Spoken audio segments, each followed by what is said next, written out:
For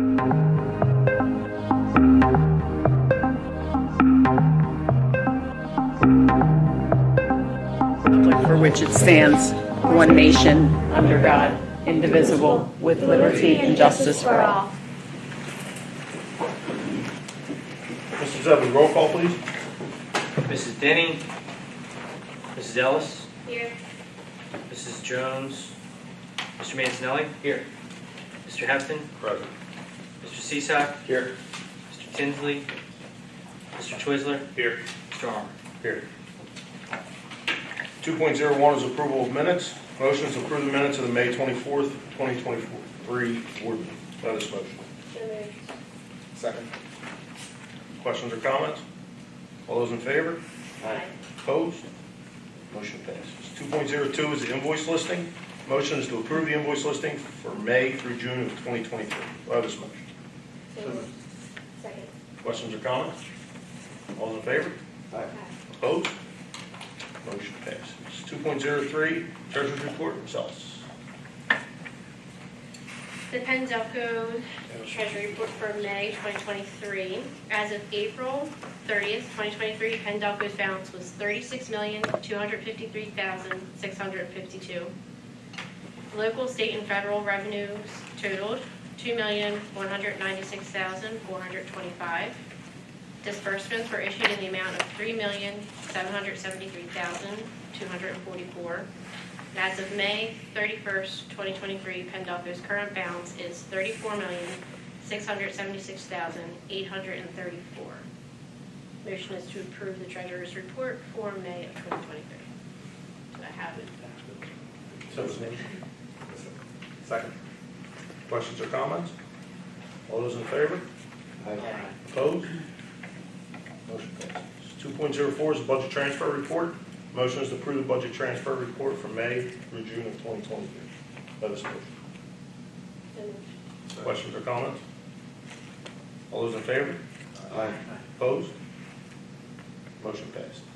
Number 3, announcements for the public. Tonight, the board met in executive session to discuss personnel and litigation matters. Any comments by members of the board? Sees none.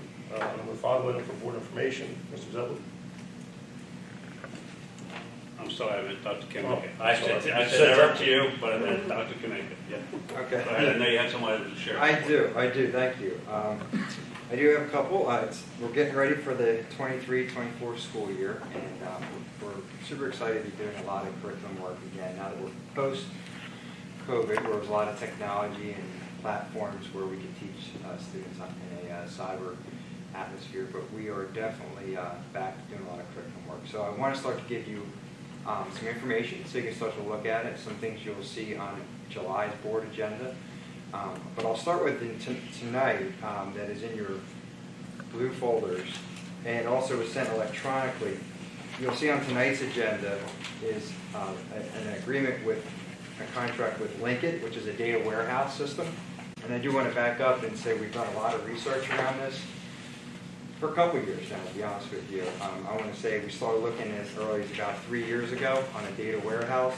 We've looked at different platforms. We've looked at Qualtrics, Skyward, our student information system, EduClimber, and Linkit. And we went in with goals to be efficient. We wanted to be efficient with to be able to correlate multiple data points.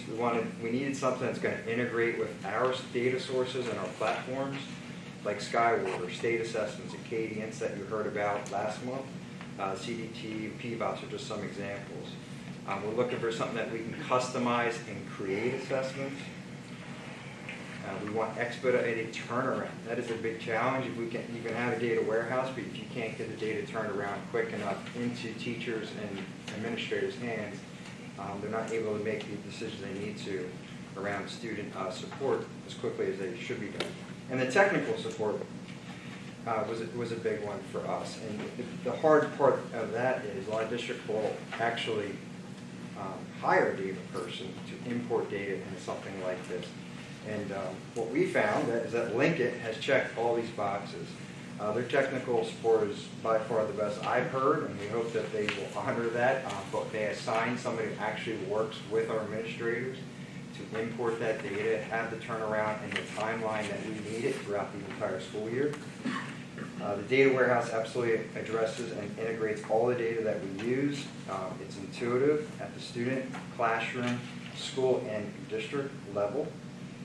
MTSS teams like the team you met last month at the study session, they spent hours, I'm going to be honest with you, hours and hours between the teachers and administrators looking at multiple different platforms. So if you look at Acadia, you look at CET, you look at PVOS, all different platforms that they have to sit and log in. And link it, all this information can be in one site where they're accessing that information while they're meeting and making educational decisions for kids. In my opinion, of all the years I've been doing this, and I shared this, it's professionally life-changing for our administrators. The amount of time they will absolutely save to be able to filter this information and make sure that they can target skills that students need support in and quickly turn around, whether it's instruction, whether it's curriculum programs that may better fit to help close gaps when they need to. It can help us as a district, so we can look at a district level to say what curriculum resources, as we buy programs and we look in like a math program, are we getting our best bang for the buck there? So that's stuff that we can definitely do at a district level, so we can make instructional curriculum decisions at a very high level.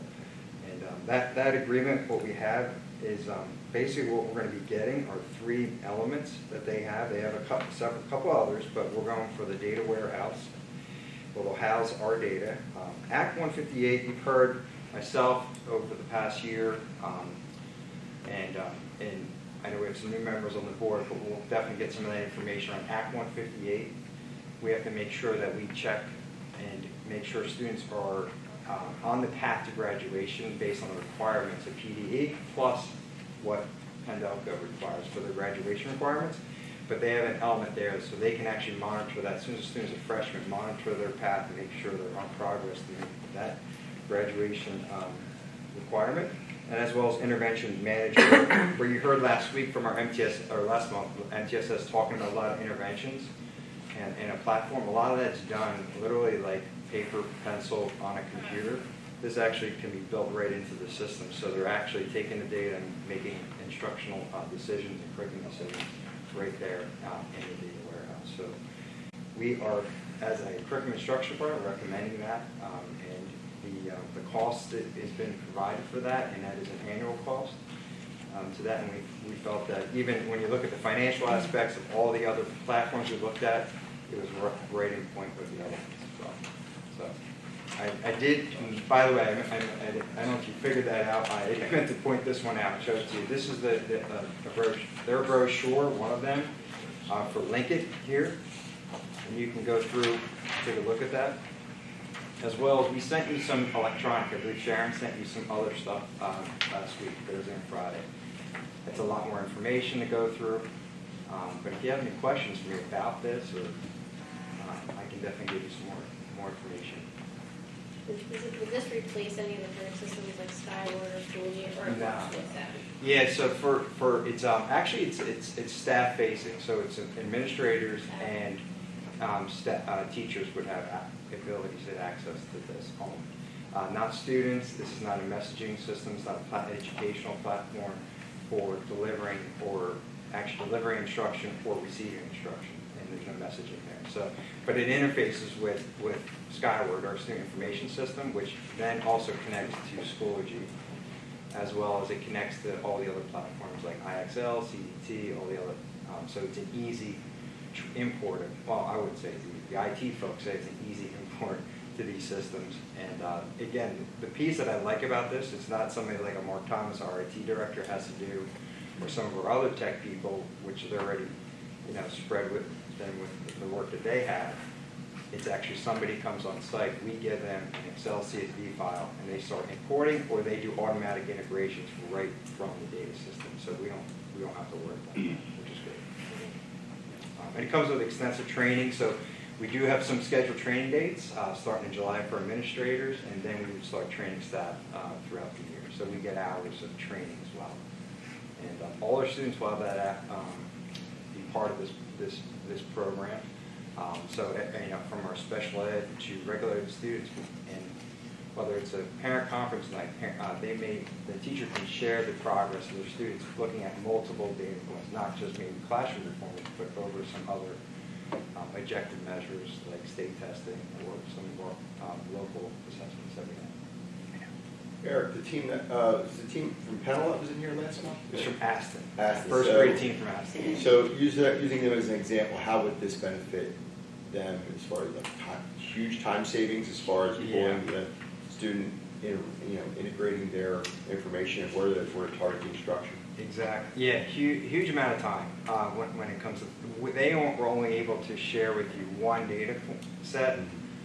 In that, we have to run those reports. Teachers can see that information, but often you have to run these reports individually for each individual student, for each platform. And the one thing it doesn't do, it doesn't, I would say, triangulate data. So when we want to look at a reading deficiency around, we don't want to just look at that Acadians. We want to look at classroom diagnostic.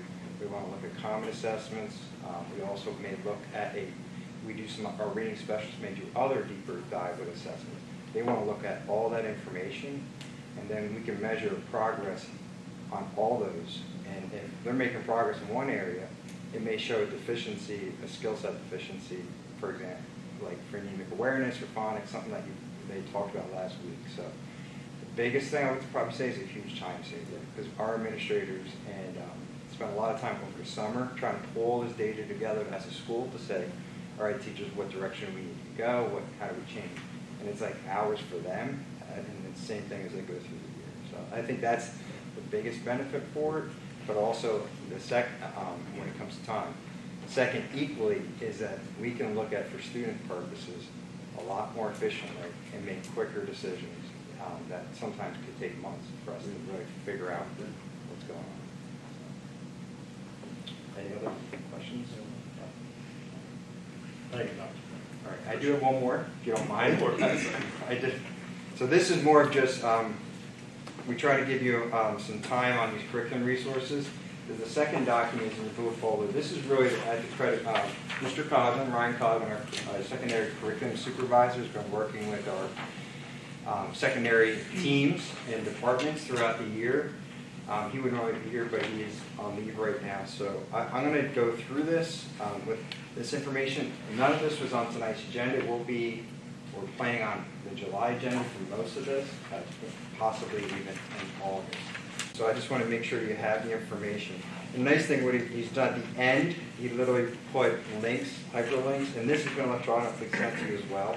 And you can actually go to each one of these publishing companies and resources, and if you want to take a look at that information, you can go to that. But right now, I'll run through this. We have costs for everything except for one area, and that's we're still waiting to get that quote. But the ELA department at the middle school, their license is expiring. It's been already 5 years, believe it or not. And that so they're going to continue a 2-year license, and unfortunately this program, HMH collections, will not be continuing after 2025. So as they go through a curriculum, right, and they are on that, they're next in the curriculum review for this year. So as they go through that, they have to now think about, 2 years out, what curriculum resource they're going to bring in. But this basically will give us the curriculum content. When I say curriculum, it's all the content, the teaching, the learning, the assessments, the assignments, the activities that the teachers and students get access to. The second one is our 9th grade team. So I want to credit actually the teachers, the ELA 9th grade teachers, and that's regular ed, special ed, Dr. Giles, our assistant principal, Ryan Coglin, our curriculum supervisor.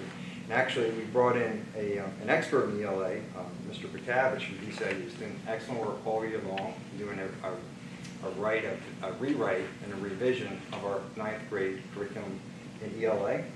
So they've done that, and they are going to continue, that is my perspective. It's a 6-year license for that, and every student will have access again to that curriculum.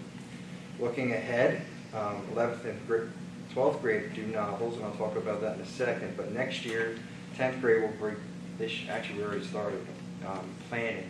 10th grade is going to start working through their ELA curriculum next year. So at the end of next year, the school year, we're going to be looking at possibly a curriculum resource for them as well. I have the health book, the PE department work this year. Pass it around. But that has been vetted by the PE department and Mr. Coughlin and feel very comfortable with this. It's basically a continuation. They've had this Glencoe Health program since 2013, but it hasn't been renewed since then. So we're about 10 years out from that resource. So really they want to continue with the same publishing company for that book.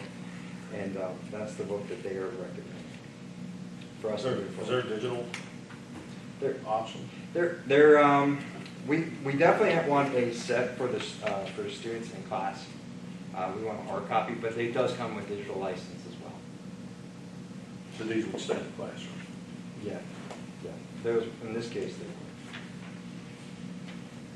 As I get to the novels, we do want to make a slight shift there, though.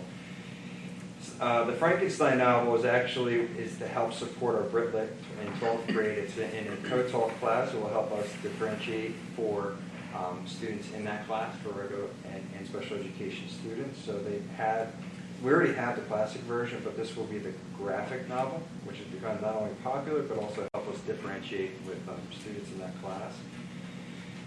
So that's a small purchase, but if you remember last year, we had our English department teachers talk, our 11th grade lit teachers come out and talk about the book Thief and In the Time of Butterflies. So we only did classroom sets, if you remember that. And so we want to shift that instructional strategy to be more of what we call like a flipped classroom, where students are reading at home and then they're coming in and diving deep into the literature learning in the classroom and doing those activities in the classroom. So these books have already been approved, we've been using them, but we just want to buy enough so that kids can actually take them home and do some pre-reading before they come into class. For algebra, so that has been a lot of curriculum writing this year for the algebra teachers. Now, if you remember, it says grades 7 through 10. So some of our students actually began taking algebra in 7th grade. So we've had middle school and high school teachers working on this with Ryan Coughlin all year. And part of when you write the curriculum, you start to look at resources. What is the best resource? And we've been talking about this with the high school and middle school for about 2 years. The CPM is what we have now for our algebra course. Is that the right program? And at this point, we want to make a shift. We're recommending that shift to be a more vertical alignment with what our middle school math program looks like, which is Reveal through McGraw. We did that last year. If you recall, we actually been doing it this, so our 6th through 8th grade teachers have been learning through Reveal, publishing company. So we're going to continue, we would like to continue with Reveal for the algebra class. So that could be students from 7th to 10th grade, depending on when they take algebra. I don't have the quote on that yet, so I can't really give you that, but I'll make sure we'll get that ahead of time for the meeting. And I make sure I talk to Mr. Zebby. All these numbers will bring me, still keep us under my curriculum budget for the 23-24 school year. The last two items, this is a follow-up. These things, as you know, we've added STEM classes, we've done some STEM rewrites, we've added the engineering curriculum. The engineering course at the high school, it's an elective, but we need to buy the curriculum materials, and I am going to be using Title IV funds for that, so that is not district funded, that we can use our Title IV funds for that. And the second area of resources we want to up in STEM is for our coding, gaming, and 3D modeling. We want to bring some more resources in to meet the needs of our life skills, and NDS classroom, because we have students taking those classes, so that there's some specific resources that will help us accommodate that. And then we want some 3D printers and 3D modeling. They tend to break down, wear out, and we definitely need some new 3D modeling printers for that class. And again, I plan to use Title IV funds for that. I want to go over that with you now, and this way for next month, we'll definitely have a lot of these on the agenda. If you have questions now, I can answer, or feel free to ask me, and we can make sure we bring more information next month. That's it. That's all I have. Thanks. Comments by members of the board on agenda items? No? Tonight we'll do the consent agenda, but we're going to start off with page 2, item 7, going on page 3, 4, 5, 6, and on page, goes through 7, 8 and ends on page 9. References the PennDOCA budget 2022-2023, the budget for 2023-2024, Act 93 plans, PDEA agreement, PDESPA agreement, PDSSPA agreement, PA School Code Section 11088. It is administrative recommendation to approve all personnel items as presented. That is motion. So moved. Second. Questions or comments? All those in favor? Aye. Opposed? Motion passed. Tonight we'll utilize the consent agenda for 7.03 through 7.15. I'm going to ask that we need to pull 7.06 and vote separately on the final budget for the year. It needs to have a roll call vote. Does any board member wish to pull any other agenda item to vote separately? With that, I need a motion to approve 7.03 through 7.15. Please note, all bids are subject to solicitor's review, excluding 7.06. Thanks. So moved. Second. Questions or comments? Those in favor? Aye. Opposed? Motion passes. 7.06 is final budget for 2023-2024. Proposed final budget for 2022-2023 was adopted April 26, 2023, and has been duly advertised for adoption. Motion is to approve the budget for 2022 through 2024 general fund budget at $71,679,378 at the setting of the tax rate mills of 19.0898 for 2023 through 2024. Go ahead, Ms. Miller. So moved. Second. Questions or comments? Mr. Zoll, roll call, please. Mrs. Ellis? Yes. Yes. Mr. Mancinelli? Yes. Mr. Cisak? Yes. Mr. Twisler? Yes. Mr. Armour? Yes. Mr. Hess? Yes. The ayes have it, 6-0. Thank you, Mr. Zoll. Number 8, comments by members of the public?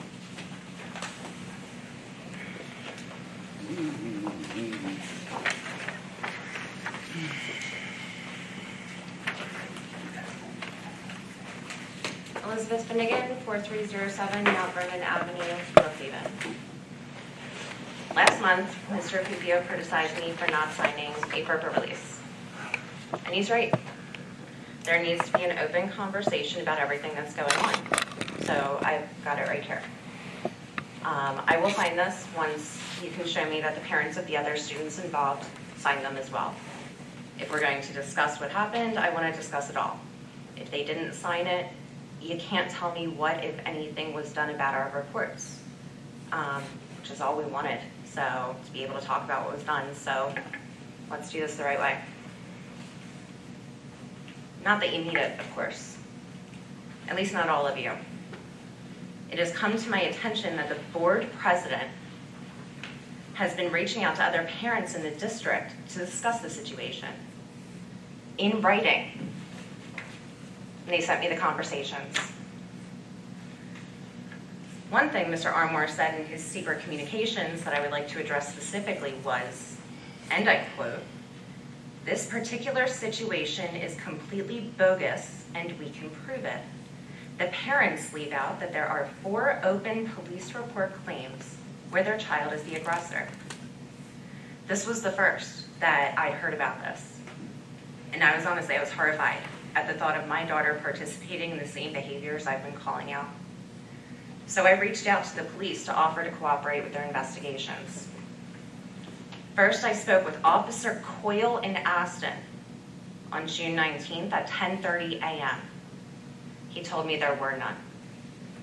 So I called Parkside and spoke with Officer Staffelbach on June 19th at 1:30 p.m. But he told me there were none. On June 20th at 4:15 p.m., I spoke with the Brookhaven Chief of Police, Michael Weiss.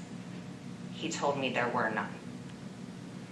So either the police failed to notify the parent of a minor that there were 4 open reports against that kid, and then lied to that parent when she offered to cooperate with their investigations, or our school board president intentionally lied about a student to other parents in the district with the sole intent to slander her for the crime of having parents who walked into this room. Either way, he acted with clear malice against a student in your district. I'll give you all the benefit of the doubt and assume the rest of the board didn't know about this. But you know now. And in knowing that the president you chose, who represents you, whose actions are a reflection of all of you, was doing this, the decision you make now determines whether you are complicit in his actions. This clear violation of your own code of conduct and the Pennsylvania School Boards Association principles is grounds for you to ask for his resignation. I'm asking you all now to do just that. And if anyone would like to see these conversations, happy to share.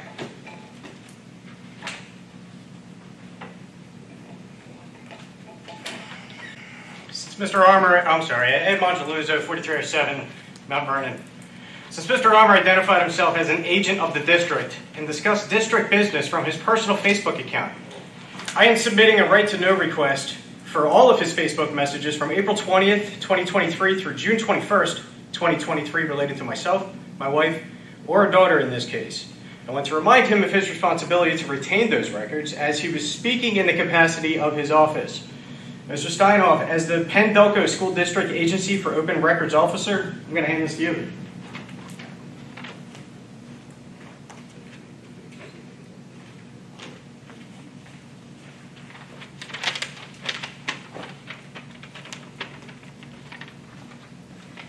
Amy Kuzin, 2160 Arbor Lane. I just had a comment on the agenda item 715, the disposal of books from the Aston Library.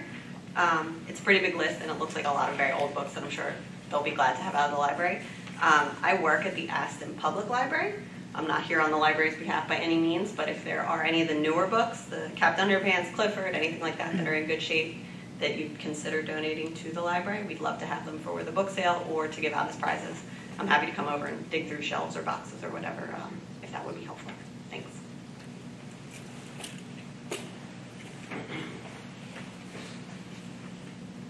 Judy Saunders, 62 East Cheltenham Road in Parkside. Again, a town in the school district.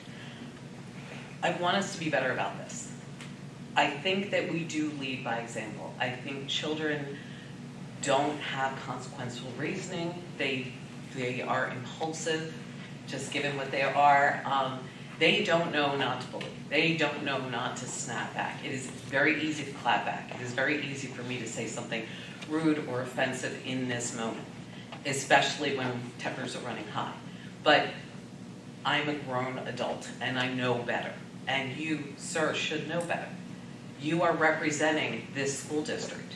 Children should know that their personal property, their soul, what they do, what they feel, and what they are in school is protected by you and your board. It's not. It is obviously not. It feels very much like you would rather just make these issues go away with a big pan and just whitewash it away. You are creating the fertile soil in which bullying exists because you are leading by example that bullies are okay. That you sit in a chair in a position of power and you bully and punch down. And you do this. I don't know why you don't think that the children see it. The example you are setting is a grievous one. I'm asking, I'm begging for you to have better responsibility than this. I have a lot of personal heroes. Dietrich Bonhoeffer is one of them. And he said very clearly that those who don't act, act. And those who don't speak, speak. And those who do not stand against evil, commit evil. If you know what the school board president is doing with regard to a child whose entire school life is in your hands and in your care, and you sit silently by and do nothing, you are good Germans, and you are as culpable as he is. Thank you.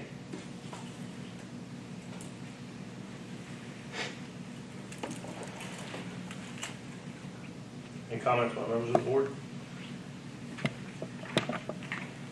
Next meeting is Wednesday, July 19th, 2023, here at the Service Center. Motion for adjournment.